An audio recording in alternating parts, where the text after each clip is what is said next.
Okay, നമുക്ക് ആ ഭാഗത്തേക്ക് വരാം. ചാപ്റ്റർ 2 വേഴ്സ് 21 to 24 അല്ലേ? ഞാൻ കഴിഞ്ഞ ആഴ്ചയും പറഞ്ഞിരുന്നു, നമുക്ക് നമ്മുടെ ക്ലെയിംസ് വളരെ വലുതാണ് അല്ലേ? ഞാൻ ദൈവ പൈതലാണ്, ഞാൻ ട്രൂ ക്രിസ്ത്യനാണ്. പക്ഷേ എപ്പോഴും അങ്ങനെയുള്ള ക്ലെയിമുകളെ നമ്മളൊന്ന് ടെസ്റ്റ് ചെയ്യുമ്പോഴാണ് അതിന്റെ റിയാലിറ്റി അറിയുന്നത് അല്ലേ? എപ്പോഴും എക്സാമിൻ ചെയ്യണം നമ്മുടെ ലൈഫിനെ കുറിച്ച്, ടെസ്റ്റ് ചെയ്യണം നമ്മുടെ ജീവിതത്തെക്കുറിച്ച്. നമ്മളത് കഴിഞ്ഞ ആഴ്ച പറഞ്ഞിരുന്നു, ഓർക്കുന്നുണ്ടോ? 2 Corinthians chapter 13 verse 5, examine your self അല്ലെ, ടെസ്റ്റ് യുവർ സെൽഫ്. നിങ്ങൾ കൃപയിലാണ് നിൽക്കുന്നതെന്ന് എപ്പോഴും ശോധന ചെയ്യണമെന്ന് ഞാൻ പറഞ്ഞു. നമ്മുടെ ലൈഫ് എപ്പോഴും നമ്മുടെ ഡോക്ടറിന്റെ കീഴിലാവണം.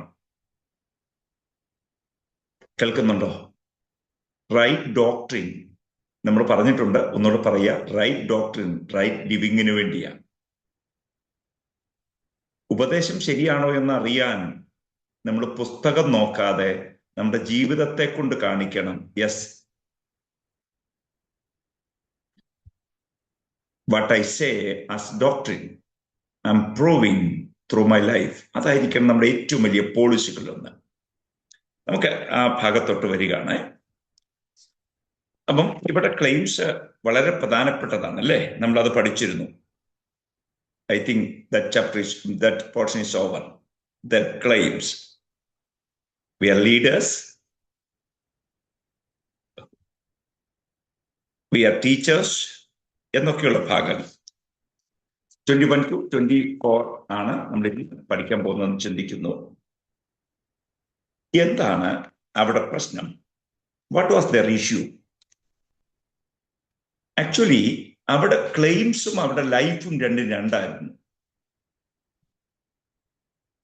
ചാപ്റ്റർ 2 വേഴ്സ് 21 to 24 ആരെങ്കിലും ഒന്ന് വായിക്കാവോ? Romans chapter 2 verse 21 to 24. ഹേ അന്യനെ ഉപദേശിക്കുന്നവനെ, നീ നിന്നെ തന്നെ ഉപദേശിക്കാത്തത് എന്ത്? മോഷ്ടിക്കരുത് എന്ന് പ്രസംഗിക്കുന്ന നീ മോഷ്ടിക്കുന്നുവോ? വ്യഭിചാരം ചെയ്യരുതെന്ന് പറയുന്ന നീ വ്യഭിചാരം ചെയ്യുന്നുവോ? വിഗ്രഹങ്ങളെ വെറുക്കുന്ന നീ ക്ഷേത്രം കവർച്ച ചെയ്യുന്നുവോ? ന്യായപ്രമാണത്തിൽ പ്രശംസിക്കുന്ന നീ ന്യായപ്രമാണ ലംഘനത്താൽ ദൈവത്തെ അപമാനിക്കുന്നുവോ? നിങ്ങൾ നിമിത്തം നിങ്ങൾ നിമിത്തം ദൈവത്തിന്റെ നാമം ജാതികളുടെ ഇടയിൽ ദുഷിക്കപ്പെടുന്നുവെന്ന് എഴുതിയിരിക്കുന്നുവല്ലോ. മതി. Thank you. അപ്പം നമ്മളെപ്പോഴും നമ്മളെ ഒന്ന് എക്സാമിൻ ചെയ്യണം കേട്ടോ. അവരുടെ ക്ലെയിംസും റിയാലിറ്റിയും തമ്മിൽ ഒരു ബന്ധം ഉണ്ടായിരുന്നില്ല. എന്താ അവരുടെ ക്ലെയിം? യഹൂദനാണ്. അവരുടെ വലിയ ക്ലെയിമിലൊന്ന്, ഞങ്ങൾക്ക് ന്യായപ്രമാണമുണ്ട്. പ്രസംഗം മൊറാലിറ്റിയെ കുറിച്ചാണ്, പക്ഷേ ഫെയിലിയറും അതേ ഫീൽഡിലാണ്. കേൾക്കുന്നോ? ഞാൻ കഴിഞ്ഞ ആഴ്ച നമ്മൾ പറഞ്ഞോന്നറിയില്ല, എപ്പോഴും നമ്മൾ നമ്മുടെ ലൈഫിനെ ഒന്ന് ടെസ്റ്റ് ചെയ്യണം. There are 4 important tests. അത് ഡിസ്കസ് ചെയ്തിരുന്നോ? ഇല്ലല്ലോ. There are 4 important tests. അതൊന്ന് നോട്ട് ചെയ്തിട്ട് നമുക്ക് ഈ ഭാഗത്തേക്ക് വരാം. ഫസ്റ്റ് ടെസ്റ്റ് എന്ന് പറയുന്നത് test your life. Test your life.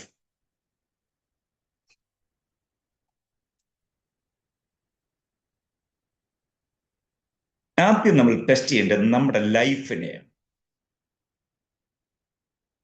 കേൾക്കുന്നുണ്ടോ? Test your life. ഓക്കെ, ആ ടോപ്പിക് അങ്ങ് എഴുതിയിട്ട് നമ്മൾ പിന്നെ വിശദീകരിച്ചോളാം. First of all, test your life. Second, test your love. I'm repeating, test your life and test your love. Third, test your doctrine. Test your doctrine. Fourth, test your spirit.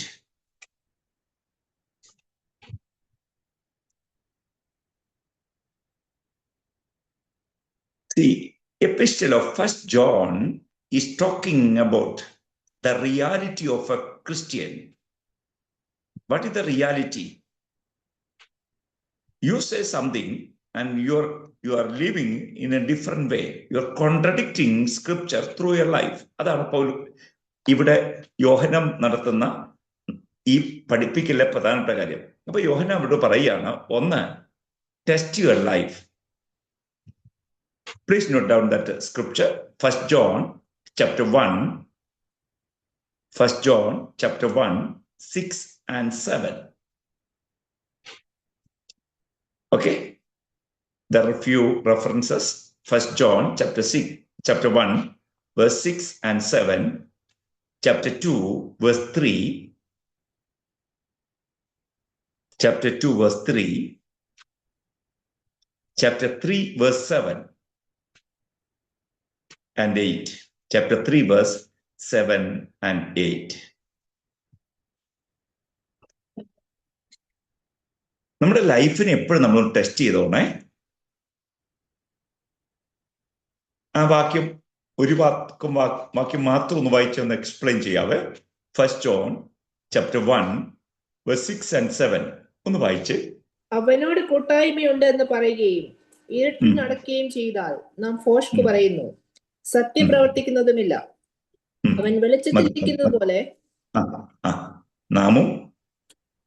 നാം വെളിച്ചത്തിൽ നടക്കുന്നുവെങ്കിൽ നമുക്ക് തമ്മിൽ കൂട്ടായ്മയുണ്ട്. മതി, ഇതൊരു ലൈഫ് ടെസ്റ്റ് അല്ലേ? നമ്മള് കർത്താവിനോട് പറയുകയാണ്, ഞങ്ങൾ അങ്ങയോട് വലിയ കൂട്ടായ്മയിലാണ് നടക്കുന്നത്, ഞങ്ങൾ വെളിച്ചത്തിലാണ് ജീവിക്കുന്നതെന്ന് പറഞ്ഞിട്ട് ലൈഫിൽ അതില്ലെങ്കിലോ? എപ്പോഴും ഞാൻ ഈ പറയുന്ന സ്റ്റേറ്റ്മെന്റ് ഒന്ന് ശ്രദ്ധിച്ചോണേ. നിങ്ങളുടെ റൈറ്റ് ലിവിങ് ആണ് ട്രൂ സ്പിരിച്വാലിറ്റിയുടെ ഏറ്റവും വലിയ evidence. Right living is the evidence of true spirituality.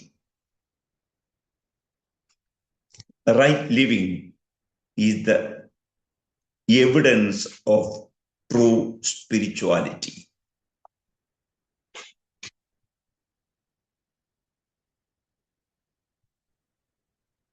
ഉപദേശം നിങ്ങളുടെ ലൈഫിനെ ചേഞ്ച് ചെയ്യുന്നില്ലെങ്കിൽ പിന്നെന്തിനാ നമുക്ക് ഉപദേശം? Doctrine should change your life. Doctrine should change your ways. Doctrine should change your thinking. എൻ്റെ വഴിയെയും എൻ്റെ ജീവിതത്തെയും എൻ്റെ ചിന്തകളെയും ഉപദേശം മാറ്റുന്നില്ലെങ്കിൽ പിന്നെന്തിനാ ഡോക്ട്രിൻ? അല്ലെ? നിങ്ങൾ ശ്രദ്ധിച്ചോ, യേശുവിനെ കണ്ട മനുഷ്യരിലൊക്കെ ചേഞ്ചസ് ഉണ്ടായിട്ടുണ്ട്. യേശുവിനെ കണ്ടവരിലൊക്കെ ലൈഫ് ചേഞ്ചസ് ഉണ്ടായിട്ടുണ്ട്. As Jesus divided the world history into two, BC and AD, the same way the life of Jesus will change your life before Christ and with Christ. ചരിത്രം യേശു divide ചെയ്തതുപോലെ നമ്മുടെ ലൈഫിനെ divide ചെയ്യുന്നില്ലെങ്കിൽ അത് വിഷമമുള്ള ഒരു കാര്യമാണ്. ഞാൻ 2-3 എവിഡൻസസ് പറയാം. ഒന്ന്, John chapter 8. Okay, just note ചെയ്താൽ മതി. ഒരു കോമൺ സംഭവം പറയുന്നത്, ഒരു സ്ത്രീ, പാപിനിയായൊരു സ്ത്രീ യേശുവിന്റെ അടുക്ക വന്നു.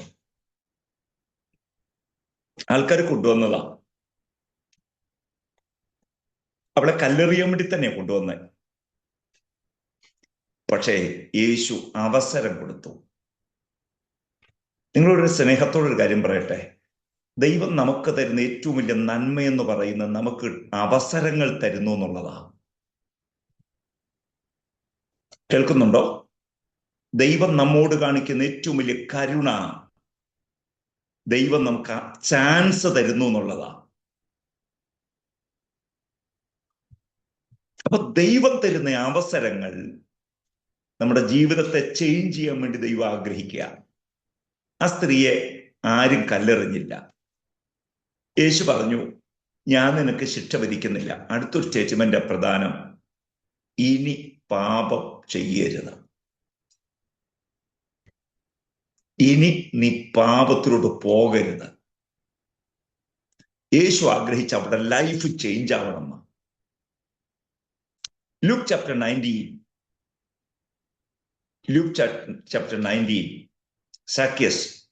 സക്കായിയും യേശുവും തമ്മിലൊരു കൂടിക്കാഴ്ച അവിടെ കാണാൻ കഴിയുന്നു. ലൂക്ക് ചാപ്റ്റർ 19 യേശുവിനെ കണ്ടു കഴിഞ്ഞപ്പോ തന്നെ ആ മനുഷ്യന് മനസ്സിലായി, ഐ ആം നോട്ട് റൈറ്റ്, ഞാൻ ശരിയല്ല, ഞാൻ ഉണ്ടാക്കിയ സമ്പത്തും ശരിക്കുള്ള വഴിയിലല്ല. കണ്ടോ എത്ര ചേഞ്ചാന്ന് നോക്കിക്കേ.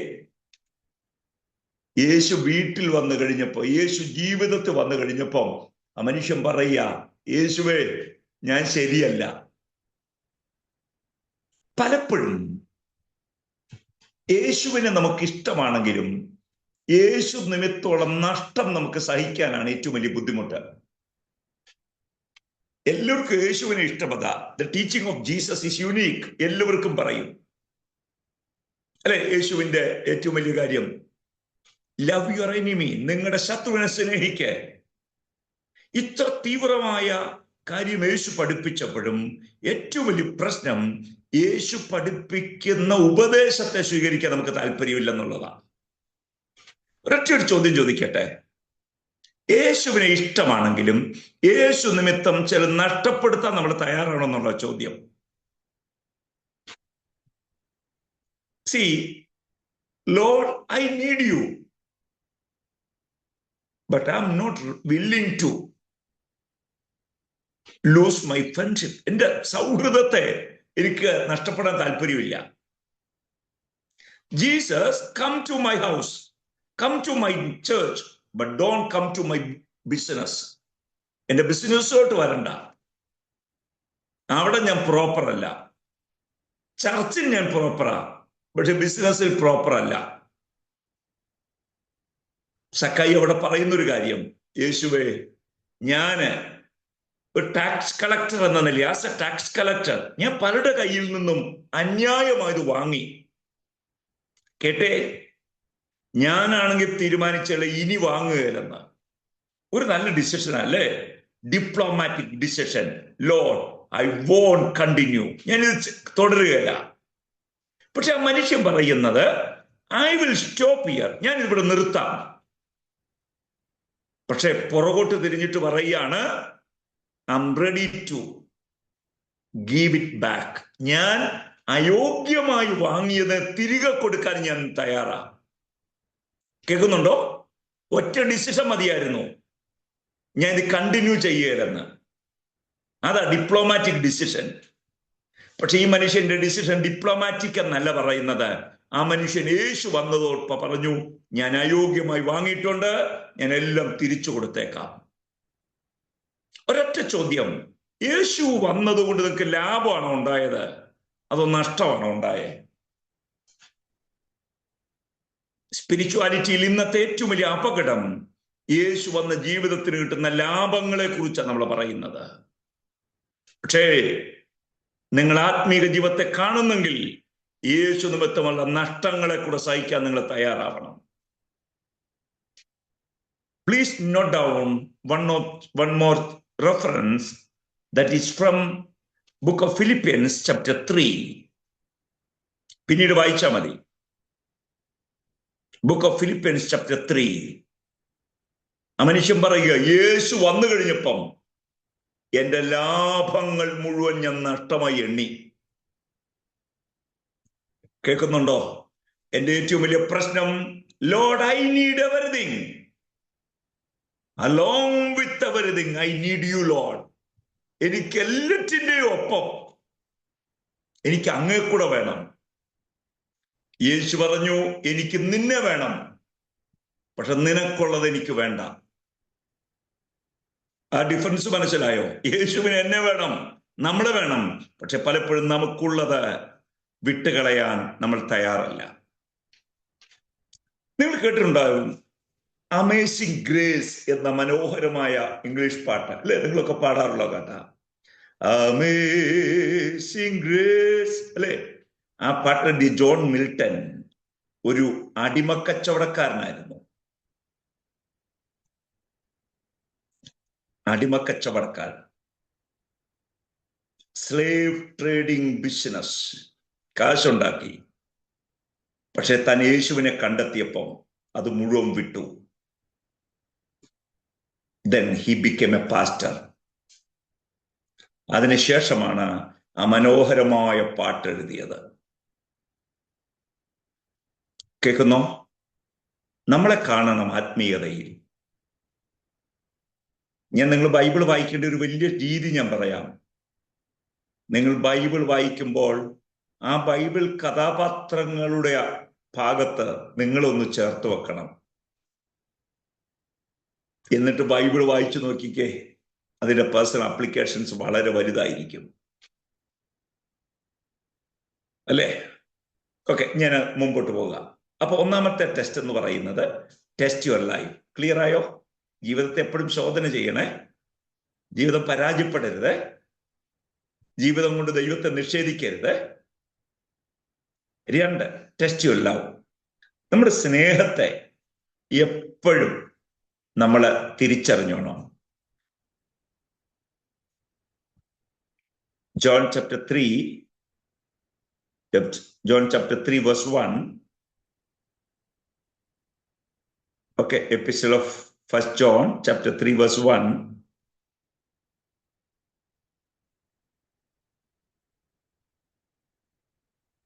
Verse 14.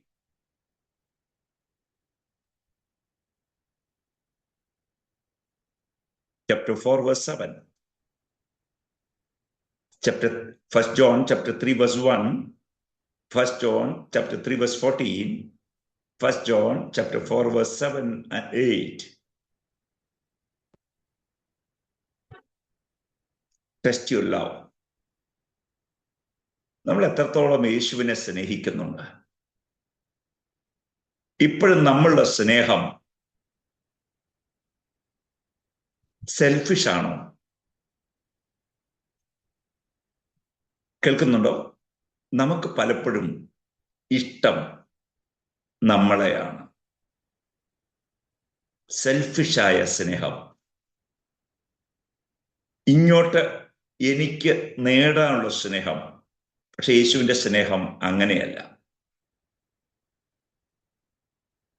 ഞാൻ ഇങ്ങനെ ഒരു സംഭവം വായിച്ചത് ഓർക്കുന്നു. അഡ്രിയാൻ എന്ന് പറയുന്ന ഒരു റോമൻ എംപറർ, അഡ്രിയാൻ എന്ന് പറയുന്ന റോമർ എംപറർ ക്രിസ്ത്യാനികളെ കുറിച്ച് ഒരു അന്വേഷണം നടത്തി. അഡ്രിയാൻ എന്ന് പറയുന്ന റോമൻ ചക്രവർത്തി ക്രിസ്ത്യാനികളെ കുറിച്ച് ഒരു അന്വേഷണം നടത്തി. അപ്പം അന്വേഷിക്കാൻ ഏൽപ്പിച്ച ആളോട് പറഞ്ഞത്, അവരെ ഒന്ന് എങ്ങനെ ഉണ്ടെന്നൊന്ന് പറയണം.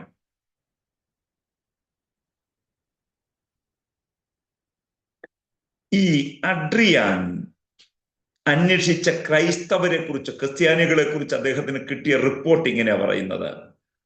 ആരാണ് ക്രിസ്ത്യാനി?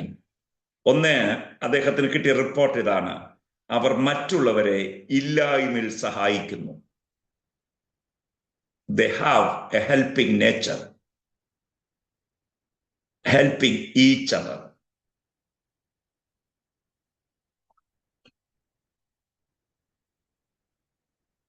അല്ലേ? ആക്ച്വലി ഫെലോഷിപ്പ് എന്ന് പറയുന്നതിൽ ഈ പാട്ടുണ്ട്. ഫെലോഷിപ്പ് എന്ന് പറഞ്ഞാൽ നമ്മൾ കൈയൊട്ടി പാടുക എന്ന് മാത്രമല്ല, മറ്റുള്ളവരുടെ സ്ഥിതികൾ കണ്ടറിഞ്ഞ് അവരോട് ഐഡന്റിഫൈ ചെയ്യുന്നതാണ് ശരിക്കുള്ള ഫെലോഷിപ്പ്. 2, അദ്ദേഹം പറഞ്ഞു, അവർ മറ്റുള്ളവരെ ഇല്ലായ്മയെ സഹായിക്കുന്നു മാത്രമല്ല, അനാഥരെയും വിധവമാരെയും സഹായിക്കുന്നു. They are helping orphans, അനാഥരെ, വിധവമാരെ ഈ ക്രിസ്ത്യ വിശ്വാസികളെ സഹായിക്കുന്നു. നിങ്ങൾ ഈ പാസ്റ്റർ ലെറ്റേഴ്സ് എന്ന് വിളിക്കുന്ന 1 തിമോത്തി ആൻഡ് ടൈറ്റസ്, നിങ്ങൾ ആ പുസ്തകം പഠിക്കുന്നെങ്കിൽ അറിയാം ഏർലി ചർച്ചിന്റെ കൺസേൺ എത്ര വലുതായിരുന്നെന്ന്. ഭർത്താവ് മരിച്ചുപോയ സ്ത്രീകൾ അവർക്ക് മക്കളില്ലെങ്കിൽ അവരെ എന്തു ചെയ്യണം? ചർച്ചിന്റെ ഒരു കൺസേൺ അതായിരുന്നു. ഇന്നത്തെ ചർച്ചിന്റെ ഏറ്റവും വലിയ പ്രശ്നം എന്ന് പറയുന്നത് ഇങ്ങോട്ട് എന്ത് കിട്ടുമെന്നുള്ള ചോദ്യം. പക്ഷെ ഏർലി ചർച്ചിന്റെ ഏറ്റവും വലിയ പ്രത്യേകത, ചർച്ച് ചോദിക്കുക, ഞങ്ങൾ നിങ്ങൾക്ക് എന്ത് ചെയ്തു തരണം? ആ വ്യത്യാസം മനസ്സിലായോ? ചർച്ചിലോട്ട് നിങ്ങളെ കൊണ്ട് എന്നാ പ്രയോജനം ഉണ്ടെന്നുള്ളതാ. പക്ഷേ ഏർലി ചർച്ച് ചോദിച്ചൊരു ചോദ്യമുണ്ട്, ചർച്ചിന് നിങ്ങളെ എങ്ങനെ സഹായിക്കാൻ പറ്റും? ഞാന് നിങ്ങളുടെ ലൈഫ് ലൈൻ ചർച്ചിനോട് വളരെ സ്നേഹത്തോടൊരു കാര്യം പറയാം. നിങ്ങൾക്ക് മറ്റുള്ളവരെ സഹായിക്കാൻ ഒരു താല്പര്യമുണ്ടെങ്കിൽ ചർച്ച് കൈക്കൊള്ളേണ്ട ഒരു രീതി, നിങ്ങളാൽ ഞങ്ങൾക്ക് ഗുണമുണ്ടാകുക എന്നതിനേക്കാളും ഞങ്ങളെ കൊണ്ട് നിങ്ങൾക്ക് ഗുണമുണ്ടാവണം എന്നൊരു പോളിസി ഉണ്ടാക്കണം. കേൾക്കുന്നുണ്ടോ? പലപ്പോഴും ചർച്ച് എന്ന് പറയുന്നത് ഇങ്ങോട്ടുള്ളത് മാത്രമാണ്. അല്ല, സഭ എന്ന് പറയുന്നത് അങ്ങോട്ടും കൂടെ ഉള്ളതാ, അല്ലെ? അനാഥരെ. അതുകൊണ്ടാണ് ഞാൻ പറഞ്ഞത്, if you study the book of 1 Timothy and 2 Timothy and Titus, you can understand the value of a person. ഒരു വ്യക്തിയുടെ വില നമുക്ക് ഇവിടെ മനസ്സിലാക്കാൻ കഴിയുന്നു. അവർ വിഡോ ആവാം, ഓഫൻ ആവാം, പക്ഷെ അവരെല്ലാവരെയും ചേർത്തോളണമെന്ന പരിശുദ്ധ വചനത്തിൽ നമുക്ക് കാണാൻ പറ്റുന്നത്. 3, ഒന്നാമത് ഞാൻ പറഞ്ഞു, അവർ മറ്റുള്ളവരെ ഇല്ലായ്മയെ സഹായിക്കുന്നു. 2, അവർ അനാഥരെ, വിധവമാരെ സഹായിക്കുന്നു. 3, അവർ അടിമകളെ ക്ഷണിക്കുന്നു, അവരെ സഹോദരങ്ങൾ എന്ന പോലെ കാണുന്നു. അവർ അടിമകളെ ക്ഷണിക്കുന്നു, അവരെ സഹോദരങ്ങൾ എന്ന പോലെ കാണുന്നു. ഇതൊരു കോൺഫിഡൻഷ്യലായി റിപ്പോർട്ടായി രാജാവിന്റെ കൈ കിട്ടിയതാണെന്നാണ് പറയുന്നത്. ആ റിപ്പോർട്ടിൽ ക്രൈസ്തവർ എങ്ങനെയുണ്ടെന്ന് ചോദിച്ചപ്പോ പറഞ്ഞത്, അവര് മറ്റുള്ള സഹായിക്കുന്നവരാ, അവര് അനാഥരെയും വിധവമാരെയും സഹായിക്കുന്നവരാ, അവരടിമകളെ ക്ഷണിക്കുന്നുണ്ട് അവരുടെ കൂട്ടായ്മയിലേക്ക്, എന്നിട്ട് അവരെ സഹോദരന്മാരെ പോലെ ട്രീറ്റ് ചെയ്യുന്നെന്ന്. ഓ, എത്ര വലിയ ടെസ്റ്റിമണിയാ അല്ലേ?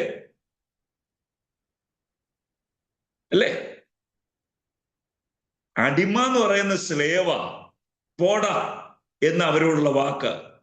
പക്ഷെ അവരെ ബ്രദർ എന്ന് വിളിക്കുക, അവരെ സിസ്റ്റർ എന്ന് വിളിക്കുക, അവരെ ബിലവഡ് എന്ന് വിളിക്കുക, ഇതൊരു അത്ഭുതമാണ്. പക്ഷെ എവിടെയൊക്കെയോ ഈ മൂല്യങ്ങൾ നമ്മളിൽ നിന്ന് പോയി. ചർച്ച എന്ന് പറയുന്നത് കേവലം പാടാനും പ്രസംഗിക്കാനും ഉള്ളൊരു സെന്ററായി മാത്രം മാറി. അല്ല, church is A centre of personal care. വ്യക്തികളുടെ നിലയെ അറിഞ്ഞ് പ്രവർത്തിക്കാൻ കഴിയുന്ന ഒന്നാവണം ദൈവത്തിന്റെ സഭ. കേൾക്കുന്നുണ്ടോ? First of all, I told you, test your life. Second one, test your love. Third one, test your doctrine. Always we need to check our doctrine.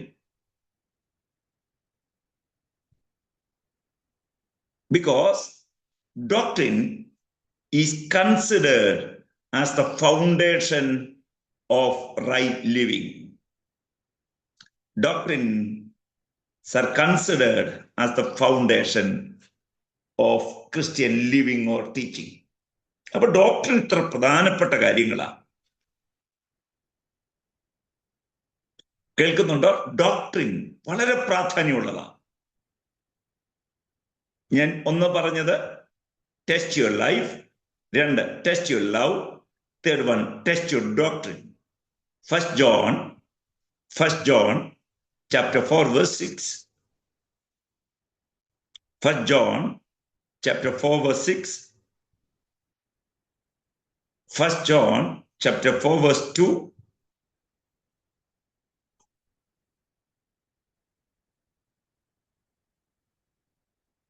1 John chapter 4 verse 15. ഞാൻ repeat ചെയ്യുന്നു. 1 യോഹന്നാൻ 4:6, 1 യോഹന്നാൻ 4:2, 1 യോഹന്നാൻ 4:15. എപ്പോഴും നമ്മുടെ ലൈഫിനെ ടെസ്റ്റ് ചെയ്യണം. 2, നമ്മുടെ സ്നേഹത്തെ test ചെയ്യണം. 3, നമ്മുടെ ഡോക്ടറിനെ ടെസ്റ്റ് ചെയ്യണം. ഡോക്ടറിനൽ ഡീവിയേഷൻ എന്ന് പറയുന്നത് വലിയൊരു അപകടമാണ്. ഓക്കെ,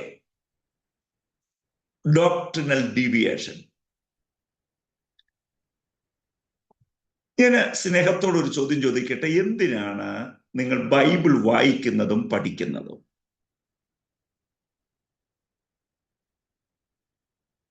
ഉത്തരം: ബൈബിൾ വായനയും പഠനവും എനിക്ക് ദൈവത്തെയും ദൈവത്തിന്റെ ഹൃദയത്തെയും അറിയാൻ എന്നെ സഹായിക്കുന്നു. ബൈബിൾ വായനയോട് ചരിത്രം അറിയാവുന്നല്ല, ദൈവത്തെ അറിയാവുന്ന. ബൈബിൾ വായനയോട് ദൈവത്തിന്റെ ഹൃദയം അറിയാവോ? ദൈവത്തിന്റെ സ്വഭാവം അറിയാവോ?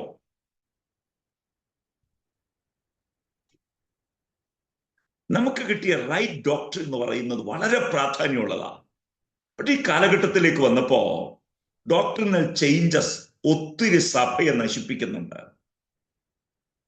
കേൾക്കണേ, ഡോക്ടറിൻ എന്ന് ഞാൻ പറയുന്ന ഇവിടുത്തെ പ്രധാനപ്പെട്ട കാര്യം ദ ഡീറ്റി ഓഫ് ക്രൈസ്റ്റ്, യേശുവിന്റെ ദൈവത്വം.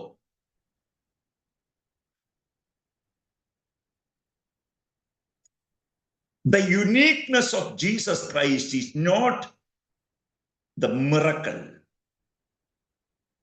യേശുവിന്റെ അതുല്യത എന്ന് പറയുന്നത് യേശു ചെയ്ത അത്ഭുതങ്ങളല്ല, യേശുവിന്റെ വ്യക്തിത്വമാണ്. The uniqueness of Jesus is not merely a miracle, but his personality or his deity. ദൈവത്വം. അപ്പം നിങ്ങൾ ശ്രദ്ധിച്ചേ, ഒട്ടുമിക്ക ഉപദേശങ്ങളും ഫോൾസ് ഡോക്ട്രിൻസും എതിർത്തിരുന്നത് മുഴുവൻ യേശു ദൈവമല്ല എന്നുള്ളതാ. ഇസ്ലാം opposing Jesus is not God. അവർ പറയുന്നു യേശു ദൈവമല്ല. അവർ പഠിപ്പിക്കുന്നു യേശു ദൈവമല്ല, സാധാരണ ഒരു നബിയ, ഒരു പ്രവാചകനാ. യാഹ്വ വിറ്റ്നസ്, യഹോവ സാക്ഷികൾ യേശുവിനെ ഒരു നോർമൽ ആളായിട്ടാ കാണുന്നേ. പക്ഷേ ബൈബിൾ പഠിപ്പിക്കുന്നു ഉപദേശത്തെ അറിയണം. ഞാനൊരു കാര്യം പറയാം. ഞാൻ നമ്മുടെ ക്ലാസ്സിന്റെ ആരംഭ ഭാഗത്ത് പറഞ്ഞിരുന്നു, നിങ്ങൾ മറന്നോന്ന് എനിക്കറിയില്ല, ഈ ഉപദേശം എന്ന് പറയുന്നത് ചെറുതല്ല. വേദപുസ്തക ഉപദേശം നമ്മളെ സ്വതന്ത്രരാക്കുന്നതാ. ഉപദേശം നമ്മളെ സ്വതന്ത്രരാക്കും അടിമത്വത്തിൽ നിന്ന്. ഓർക്കുന്നുണ്ടോ? Do you remember the scripture? Romans chapter 6 verse 17 and 18.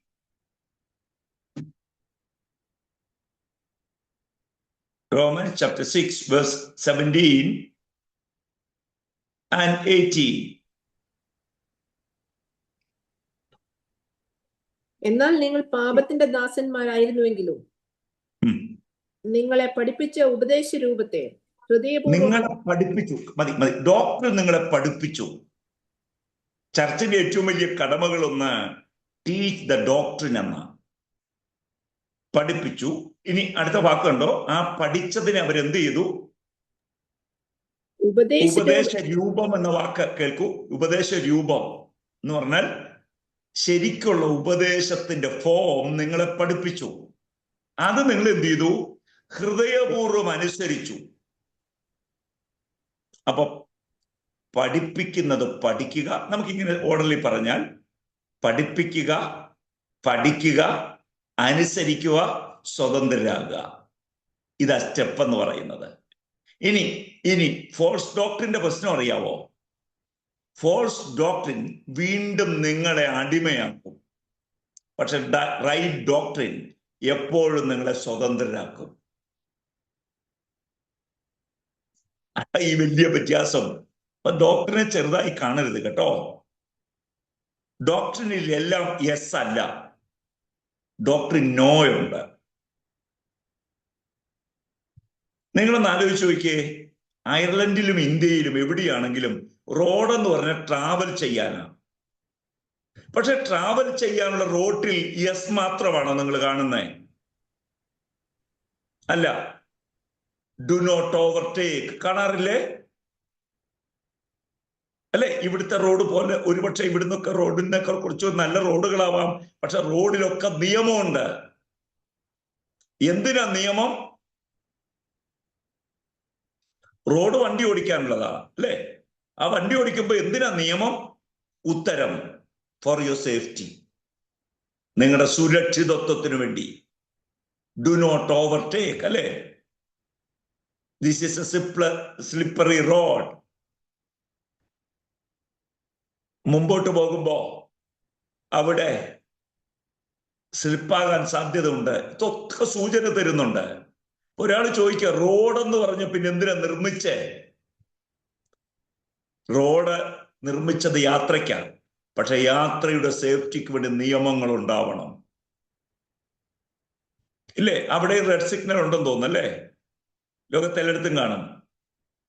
ഇന്ത്യയിൽ ഗ്രീൻ സിഗ്നൽ ഉണ്ട്, യെല്ലോ ഉണ്ട്, ദെൻ റെഡ് ഉണ്ട്. റെഡ് കാണുമ്പോൾ നിർത്തണം, യെല്ലോ ആണെങ്കിൽ ഗെറ്റ് റെഡി, ഗ്രീൻ ആണെങ്കിൽ മൂവ്.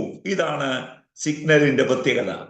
അപ്പൊ എല്ലായിടത്തും ഗ്രീൻ സിഗ്നൽ മാത്രമാണെങ്കിലോ മരിച്ചു പോവുകയില്ലേ ആൾക്കാരെ?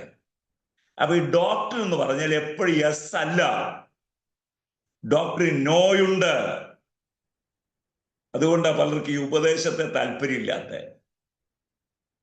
നിങ്ങൾക്ക് ഇഷ്ടമുള്ള പോലും ചെയ്താൻ പറഞ്ഞാൽ എല്ലാവർക്കും താല്പര്യമാണ്, പക്ഷെ ഡു നോട്ട് എന്നതാണ് പ്രശ്നം. ഡു ഇറ്റ് മാത്രമല്ല, ഡു നോട്ടും ചേരുന്നതാണ് ബിബ്ലിക്കൽ ഡോക്ട്രിൻ. കേൾക്കുന്നുണ്ടോ? ഒന്ന്, ടെസ്റ്റ് യുവർ ലൈഫ്. രണ്ട്, ടെസ്റ്റ് യുവർ ലവ്. മൂന്ന്, test your doctrine. Fourth one, test your spirit. Test your spirit. First John chapter 3 verse 24. First John chapter 3 verse 24. Chapter 4 verse 13. Repeating. First John chapter 3 verse 24. 1 Yohannan 3:24. 1 Yohannan 4:13. First John chapter 4 verse 13. First John chapter 4 verses 1 to 6. Test your spirit.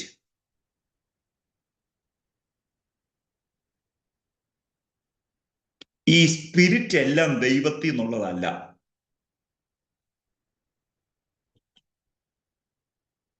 കേൾക്കുന്നുണ്ടോ? എല്ലാ സ്പിരിറ്റും ദൈവത്തിൽ നിന്നുള്ളതല്ല. Evil സ്പിരിറ്റും ലോകത്തുണ്ട്, ദുരാത്മാവും ലോകത്തിലുണ്ട്. പക്ഷേ ഓർത്തോണം, ദൈവം നമുക്ക് തന്നിരിക്കുന്നത് proper സ്പിരിറ്റായ holy സ്പിരിറ്റിനെയാണ്. To control, to warn, to convince. പരിശുദ്ധാത്മാവിനെ നമുക്ക് തന്ന ടു കൺട്രോൾ അല്ലെ? To convince.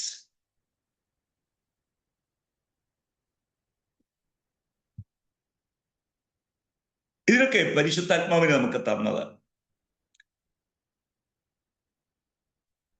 ശ്രദ്ധിച്ചേ, John chapter 14 verse 26. John chapter 14 verse 26. John chapter 16 verse 8. This is not a First John, Gospel of John. Chapter 14 verse 26, chapter 16 verse 8, Gospel of John, chapter 16 verse 13 and 14,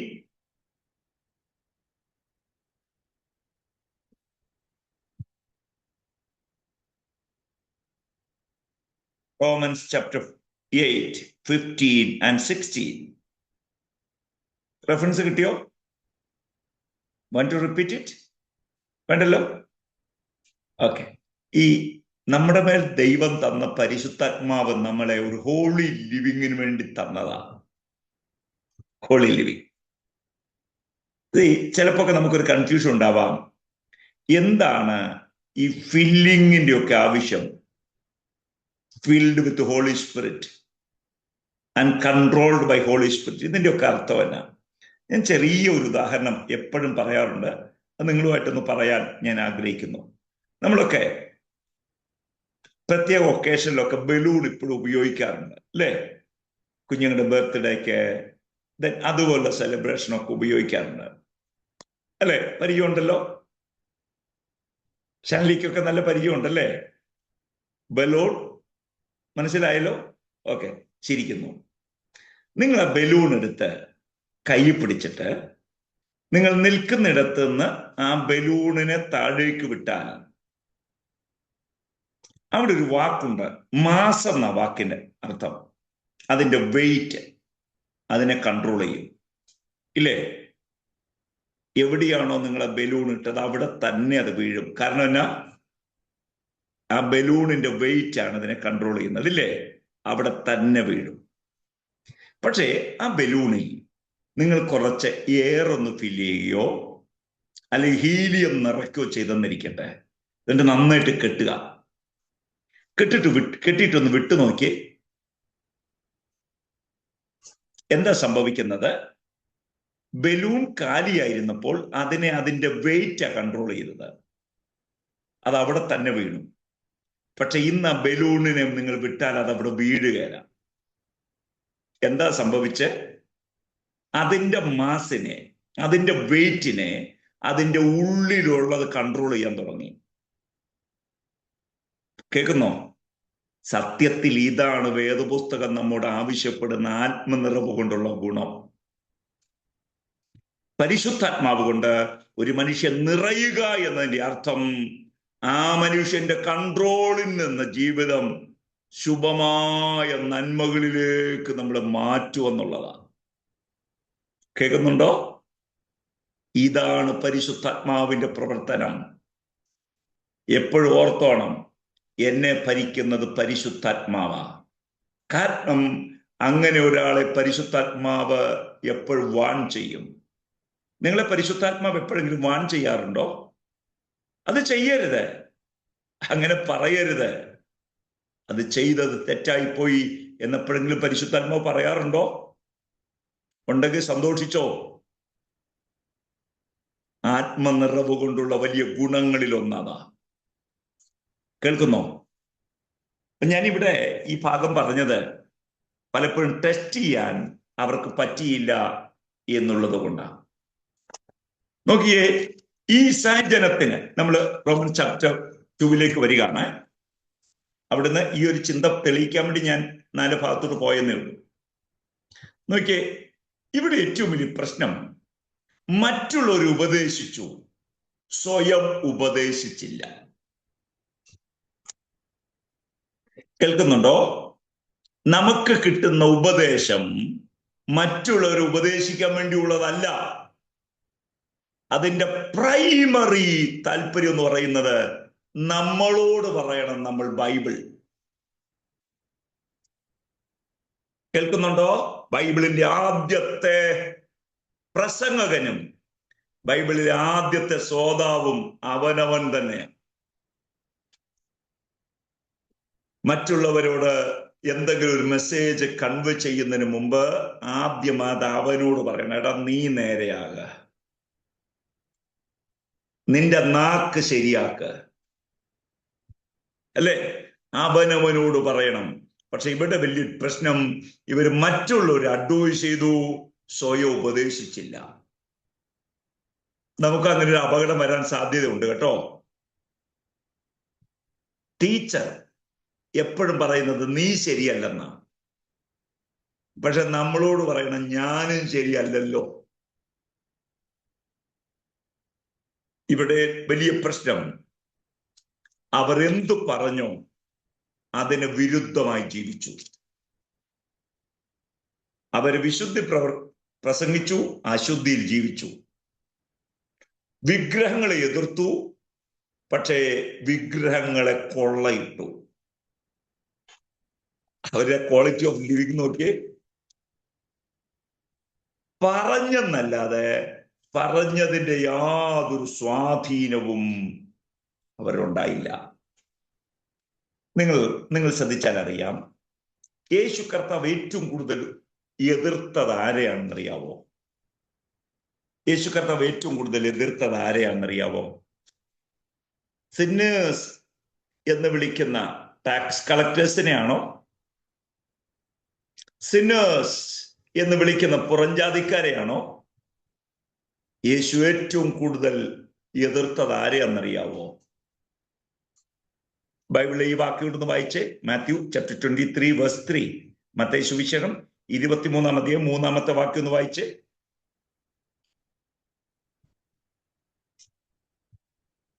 Mathai 23:3. ആകയാൽ അവർ നിങ്ങളോട് പറയുന്നതൊക്കെയും പ്രമാണിച്ചു ചെയ്യുവിൻ. അവരുടെ പ്രവൃത്തി പോലെ ചെയ്യരുത് താനും. അവർ പറയുന്നതല്ലാതെ ചെയ്യുന്നില്ലല്ലോ. ഓ, ഇത് വലിയൊരു പ്രശ്നമാണ്. യേശു കർത്താവ് തന്റെ ശിഷ്യന്മാരോട് പറയുക, അവര് പറയുന്ന നല്ല കാര്യമാണ്, പക്ഷെ അവർ ചെയ്യുന്നത് നിങ്ങൾ ചെയ്യാൻ നോക്കിയാൽ നിങ്ങൾ തോറ്റുപോകും. യേശു ഏറ്റവും കൂടുതൽ എതിർത്തത് ഇങ്ങനെയുള്ള കപടഭക്തിക്കാരെയാണ്. ജീവിതവും ഡോക്ടറും ഒരേ ട്രാക്കിൽ കൊണ്ടുപോകണേ. ഉപദേശത്തെയും ജീവിതത്തെയും മാറ്റാൻ നമുക്ക് പറ്റുകയില്ല.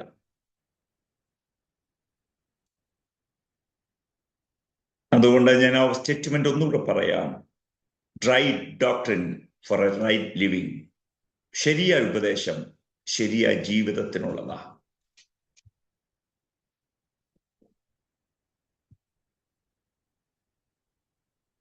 നമ്മൾ പലരും പറയുന്ന ഒരു കാര്യം, ഞങ്ങൾക്കൊരു ശരിയായ ഉപദേശമുണ്ട്. അവിടെ കൊണ്ട് നിർത്തരുത്. നമുക്ക് പറയണം, കോമ, ഞങ്ങൾക്കൊരു റൈറ്റ് ഉപദേശമുണ്ട്, കോമ, ഞങ്ങൾക്ക് ശരിയായൊരു ജീവിതമുണ്ട്. ഇത് രണ്ടും കൂടെ പറയണം നമുക്ക്. അവിടെ ആ കോമ്പിനേഷൻ ശരിയാവുള്ളൂ. നമ്മളിന്ന് പറയേണ്ടത്, ഞങ്ങൾക്ക് റൈറ്റ് ഡോക്ടറിൻ ഉണ്ട്, പക്ഷെ ഞങ്ങളുടെ ലൈഫ് അത്ര പോരെന്ന് പറയുന്ന ഒരു സ്ഥിതിയല്ല ഏറ്റവും വലുത്. നിങ്ങളോട് ഞാൻ പറഞ്ഞിട്ടുണ്ടോ എന്നറിയില്ല, ഈ കഴിഞ്ഞ സെമസ്റ്റർ ഞാൻ കോഴിക്കോട് പഠിപ്പിക്കുന്ന എൻ്റെ ഒരു സബ്ജക്റ്റ് ഇവാഞ്ചലിസം എന്നുള്ളതായിരുന്നു. ഇവാഞ്ചലിസം. ഞാൻ അവരോട് പറഞ്ഞൊരു വാക്കുണ്ട്, ലോകത്തിലെ ഏറ്റവും എഫക്റ്റീവായ ഇവാഞ്ചലിസത്തിന്റെ മെത്തേഡ് നമ്മൾ പഠിക്കുമ്പം ഏറ്റവും എഫക്റ്റീവ് എന്ന് വിശേഷിപ്പിക്കുന്നത് പേഴ്സണൽ ഇവാഞ്ചലിസമാണ്. There are different kind of evangelistic ways. ഒന്ന് personal evangelism, 2 mass evangelism, 3 literature evangelism. Okay, there are many methods. പക്ഷേ ഇതിനേക്കാളും ഒക്കെ ഫലകരമായ മെത്തേഡ് ഉണ്ട്, അറിയാവോ? ആ സ്റ്റൈലിനെയാണ് ഈ പേരിൽ അറിയപ്പെടുന്ന life style evangelism. Life style evangelism. നമ്മുടെ ലൈഫ് ഒരു സന്ദേശമായി മാറുക എന്നതിൻ്റെ അർത്ഥം. എന്താ ലൈഫ് സ്റ്റൈൽ ഇവാഞ്ചലിസം? വാക്കുകളില്ലാതെ നമ്മുടെ ജീവിതം സംസാരിക്കാൻ അനുവദിക്കുക.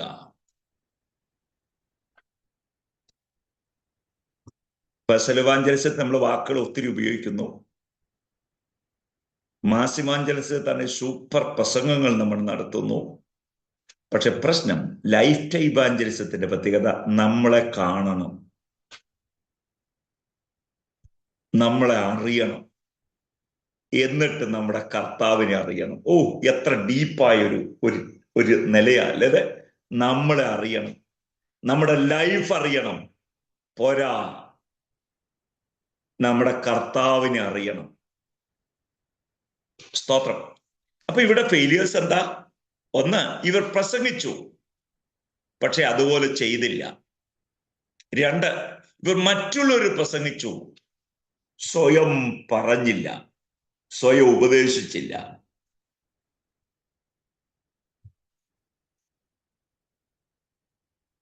നോക്കി, ഇവിടെ 3 ഫെയിലിയറിനെ കുറിച്ച് ഇവിടെ പൗലൂസ് പറയുന്നുണ്ട്. ഒന്ന്, അവർ മോഷ്ടിച്ചു. 2, അവർ ഇമ്മോറാലിറ്റി, വ്യഭിചാരം ചെയ്തു. 3, ക്ഷേത്രക്കവർച്ച ചെയ്തു. എന്ന് പറഞ്ഞാൽ ഇത് വേദപണ്ഡിതന്മാർ പറയുന്നത് സമ്പത്തിനോടുള്ള അവരുടെ താല്പര്യം ഒത്തിരി കൂടിയെന്ന്. അതുകൊണ്ട് മോഷ്ടിച്ചിട്ടായാലും കാശ് വേണം എന്നുള്ളൊരു അപകടം അവരിലോട്ട് വന്നു. 3 പ്രധാനപ്പെട്ട കാര്യം. ഒന്ന്, മോഷണം. എന്ത് ഈ മോഷണം എന്നൊക്കെ ഉദ്ദേശിക്കുന്നത്? മോഷണം, സ്റ്റീലിംഗ്.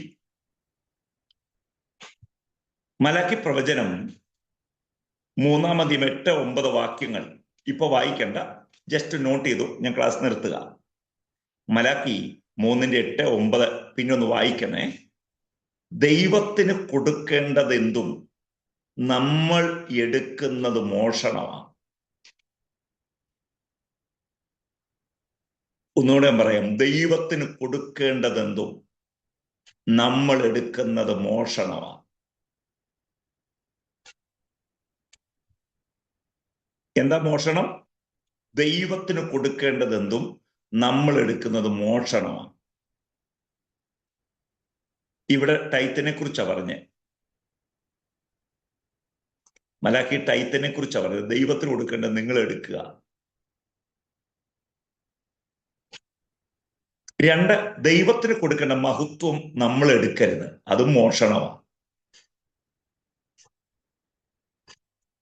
ദൈവത്തിന് കൊടുക്കേണ്ട മഹത്വം നമ്മൾ എടുക്കരുത്.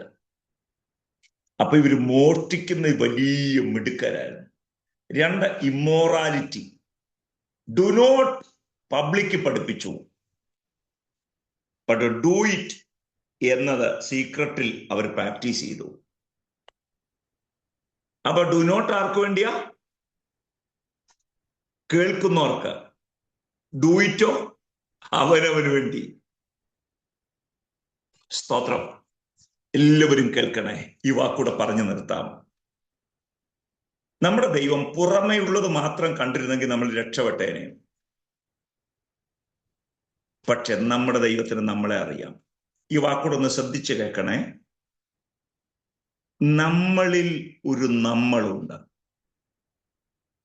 അവരെ കണ്ടെത്തണം. എന്നിൽ ഒരു ഞാനുണ്ട്, അതാണ് ശരിക്കുള്ള ഞാൻ. അല്ലെ? പാസ്റ്റർ ബ്ലസൻ വർഗീസിൽ ഒരു സെൽഫുണ്ട്, അതാണ് ശരിക്കുള്ള ബ്ലസൻ വർഗീസ്. പുറത്ത് കാണുന്നതോ അപ്പിയറൻസസ്. അല്ലേ? അല്ലേ? നമ്മളൊക്കെ നമ്മളില്ലേ? അത് മാറുന്നതിന്റെ പേരാണ് ആത്മീകത. നമ്മളിലെ നമ്മൾ മാറണം.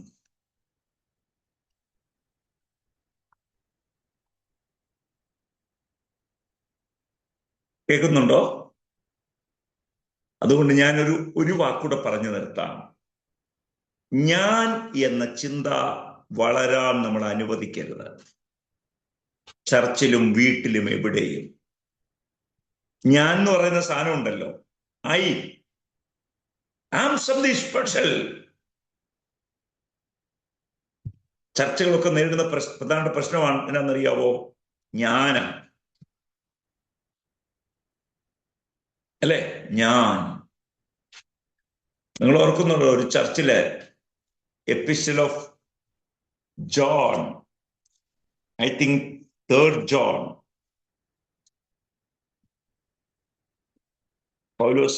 യോഹന്നാൻ ഒരു മനുഷ്യനെ കുറിച്ച് പറയുന്നുണ്ട്. Epistle of 3rd John verse 10. വായിക്കുന്നുണ്ട്, ജസ്റ്റ് നോട്ട് ചെയ്താൽ മതി. 3rd ജോൺ, ഒറ്റ ചാപ്റ്ററേ ഉള്ളൂ, വേഴ്സ് 10. 3rd John verse 10. അവിടെ ഒരു മനുഷ്യന്റെ ഏറ്റവും വലിയ പ്രത്യേകത, ആ മനുഷ്യൻ പറയുകയാണ്, ഞാൻ വലിയ ആളാ. ആ മനുഷ്യൻ കാരണം ആ സഭ നശിച്ചു. നിങ്ങൾക്ക് വീട്ടിലും സഭയിലും ഒരു അനുഗ്രഹമാകാൻ താല്പര്യമുണ്ടെങ്കിൽ ആദ്യം കൊല്ലേണ്ടത് നമ്മുടെ സെൽഫിനെയാണ്. ഞാൻ, അല്ലേ? അത് മാറിയാൽ നമ്മുടെ ജീവിതം ജയിച്ചിരിക്കും.